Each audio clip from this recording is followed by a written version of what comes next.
তো এটা একটা র্যাট স্নেক, একে বাংলায় বলে দারাস। তো এটি সম্পূর্ণ নির্বিষ সাপ, বিষহীন, এর কোনো বিষ হয় না।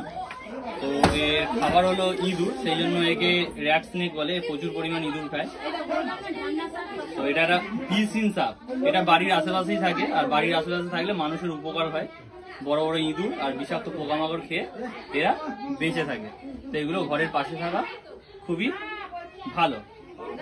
তো কোনো আমাদের ভারতবর্ষে বেশিরভাগ সাপই বিষহীন, তো সব সাপকে মেরে ফেলা উচিত না, বিষধর সাপকেও মেরে ফেলা উচিত না। তো সাপ হলো পরিবেশের ভারসাম্যকে বজায় রাখে, সেই জন্য সাপকে বাঁচিয়ে রাখা দরকার। তো এটা আজকে আমরা রেস্কিউ করেছি গেস্কিং বাজার।